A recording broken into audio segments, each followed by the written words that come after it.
Welcome to the Chrisman Commentary, Daily Mortgage News Podcast. I'm your host, Robbie Chrisman.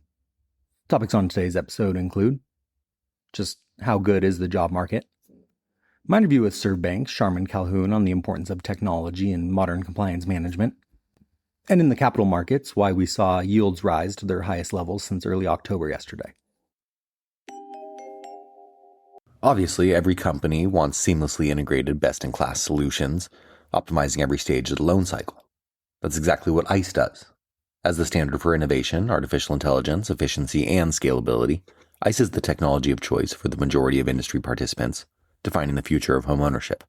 To see why innovation happens at ICE, visit mortgagetech.ice.com. Let's face it, the job market is cruddy or fine. Who knows? The U.S. economy is driven by jobs and housing, and per ADP this week, employment at U.S. companies increased by 42,000 in October after 2 straight months of declines. There's a lot of reliance now upon state, regional, and private sources for economic data, jobs included. Maybe jobs are shifting from larger companies because the big company news stinks. This week, IBM announced that it will lay off thousands of employees. American Airlines announced it would be cutting, as did Frito-Lay, Amazon, Facebook parent Meta, and UPS, among others. Layoffs have been announced at companies across the tech, retail, auto, and shipping industries in recent months, with executives citing myriad reasons from artificial intelligence and tariffs to shifting business priorities and broader cost-cutting efforts. Meta, Google, Intel, and others have also sought to reduce management layers or organizational bloat in hopes of boosting efficiency. Economist Elliot Eisenberg observed, quote, "The recent large layoffs by Amazon, Target, UPS, and others aren't necessarily alarming. Perspective is critical. The U.S. labor force numbers almost 171 million people. Total job separations exceed 5 million a month, including 1 million a month who get fired and slightly over 3 million a month who quit.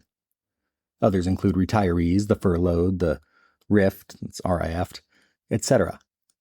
To know labor market health, we minimally need data on hires, wages, hours worked, and all that's available." For today's interview, I wanted to welcome to the show Servbank's Sharmyn Calhoun to talk about the importance of technology and modern compliance management. She's Chief Compliance Officer at Servbank and is a seasoned compliance and risk management executive specializing in mortgage banking and financial services. She brings a blend of strategic vision and operational discipline to her role, ensuring that lending practices are not only compliant, but also aligned with business goals and ethical standards. I'd like to talk about the kind of compliance landscape in general quickly before we talk Servbank specifically, and that is to say, there's been a lot of uncertainty this year with, hey, what's going on with the CFPB? How are things going? How is regulation and enforcement going to evolve? And now that we're basically 9 months into the Trump presidency, how do you view the compliance landscape? What's kind of top of mind priorities? What's the sentiment out there? Yeah, sure. Thanks for the question. Definitely a lot of volatility. I feel like there is a real pullback from the federal landscape into what's going to happen. Is there going to be gaps created? How do we, from a compliance perspective, fill those gaps? What are the states going to do? Especially, being a large subservicer, we're very concerned about, are the states going to step into those gaps and have different regulations that we will have to quickly implement? Very top of mind for me. And then, just the overall examination preparations. We have a brand new regulator, the OCC. So we've had to really up our game and really make sure that we're very finely tuned and organized to be able to deliver all those exam materials. And the thing that is really accelerating the difference in compliance management, especially from when I very first started my career 25 years ago, is technology and how quickly AI and some of the other tools are just revolutionizing how we manage and administer compliance across the organization. And as a brief follow-up to that phrase, compliance management, what does that mean to you, and how, or I guess maybe some examples of how it's done well in the modern day and age? Sure. So I think compliance management is really a system, and you have to align that regulatory framework, your complaints, your change management, BSA, AML, all the various elements of a compliance management system. You have to align them to your business and how the business operates, and also across the three lines of defense to do it well. And if you don't have that total integration and transparency and all three lines of defense working well, it really creates a lot of issues for the organization. Well, I think that then will allow us to get into the question here of Servbank. And actually, off the record here, briefly, I'm going to swap the first two questions. But uh, what sets Servbank compliance management apart from other sub-services? I'll ask you in a minute about your reasoning for joining as Chief Compliance Officer. But when you look at Servbank and its compliance management, what gives you confidence or pride? Well, there's really four main areas, Robbie.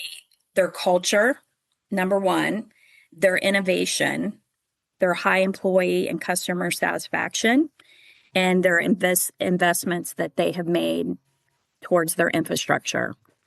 Yeah. So first and foremost, a lot of companies talk about and banks talk about their culture, but Servbank, what really sets them apart is their program, their compliance management program is really a culture of one that speaks up.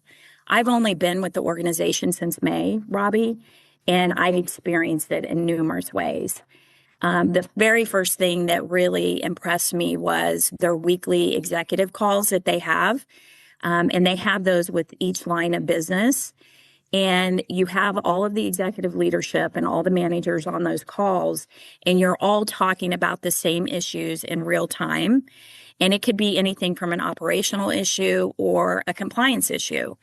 And they are really determined to make the right decisions and to put real-time remediation actions and plan in place so the business can move very quickly to going back to getting things done, doing the things that they need to be doing. So I've never really been part of that big of a collaboration with executive leadership and the managers all coming together. Usually in other organizations, Robbie, I'd have to go one off to the executive leader or to the manager.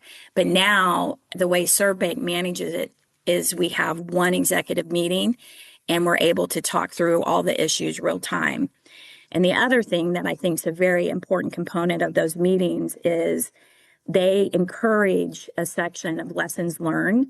And that's really for everybody to understand and learn from possible mistakes that we may have made from a compliance perspective. And they do it without blame or critique. And that is something that is truly unique, especially in a culture of compliance. A lot of times, compliance is thought of being the police, or it's me against them, and it's really not that way at Servbank. Maybe I put the cart before the horse here a little bit. I'm not sure if you had the intimate knowledge of the team before you joined. What made you join the team as their chief compliance officer, and kind of why Servbank compliance in general for you? Yeah, so I looked at, obviously, you're going to do your research, right? Because I was with another company for many years. And what really attracted me was their unique positioning in the industry, and that they, as you know, Robbie, they're a bank-owned sub-servicer. They also just recently transitioned from a state-chartered bank to be an OCC supervised bank. And the growth since they did the acquisition in 2022 has been tremendous. So when you take all those things together and look at the tremendous growth and how dedicated the owners are to continuing that growth, it was really an attractive offer for me. And then, also you look at Fitch Fitch rating, their S&P rating, their Fannie Mae Star Servicer, consistently best places to work, and all of the industry involvement that the leadership has. A lot of the executives go to these conferences, they speak, so they're well known. And I just felt that all those strong growth opportunities that Servbank presented really wanted help me to make my decision to join. And I really felt that my extensive background in risk and compliance would just add more value to their already strong team. So I decided to join in May of 2025. Well, congratulations. It's probably a little late for congratulations, but it sounds like you're enjoying yourself. It's been a journey to here. And so you've probably seen what works well and what doesn't work from a compliance perspective throughout your career. What works really well at Servbank?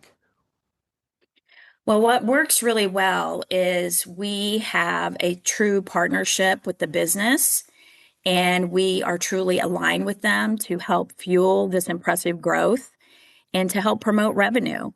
There is a very strong foundational compliance management system in place, and I feel that I'm just really blessed to be here to be able to help keep building on that foundation and to make it even better and to help the business continue to grow. Excellent answer. I'm very I should say I can hear the joy in your voice when you talk about it, which is really neat. So I wish you the best of luck going forward. Sounds like they made a great hire in you, and it was a pleasure having you on the podcast. So thank you very much. Thank you. It's a pleasure.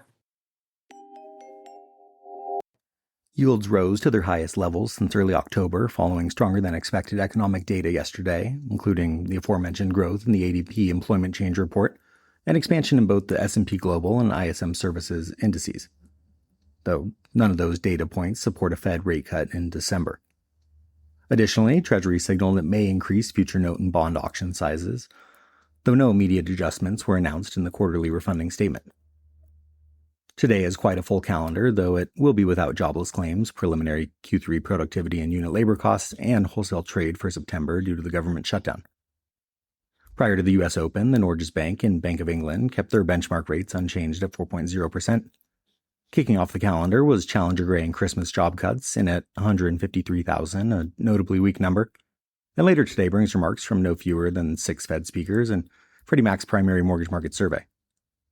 We begin the day with agency MBS prices slightly better than Wednesday's close, the 2-year yielding 3.61, and the 10-year yielding 4.13 after closing yesterday at 4.16%. Let's wrap up with a joke and some housekeeping. A man walked into Microsoft for a janitor job, and they asked him some questions, gave him a few basic tests, and finally said, "Congratulations, you're hired. Just leave us your email and we'll send you your work schedule." "Actually, I don't have a computer, let alone an email," the man admitted. The HR manager frowned. "I'm sorry, sir, but if you don't have email, that means you don't really exist in our system. And email communication is essential for how Microsoft operates." The man left disappointed with only $30 in his pocket, but instead of feeling sorry for himself, he bought 20 pounds of apples from a farmer, walked to a busy street corner, and started selling fresh, eco-friendly fruit. Within a few hours, he doubled his money, and by the end of the day, he'd multiplied it tenfold. That's when it hit him. Maybe he didn't need a boss at all. Time passed, he bought a small truck, opened a fruit stand, then a small grocery store. 5 years later, he owned a whole chain of supermarkets. One day, while setting up insurance for his business, the agent asked, "Could I get your email so we can send you all the best offers?" "Oh, I don't have a computer." "Or email," the businessman replied. The agent blinked, amazed. "Wait, you built this entire empire without a computer? Can you imagine what you could have achieved if you had one?" To which the man smiled. "Yeah, I'd be working as a janitor at Microsoft." Thanks again to ICE for sponsoring this week's podcasts. As the standard for innovation, artificial intelligence, efficiency, and scalability, ICE is the technology of choice for the majority of mortgage participants, defining the future of homeownership.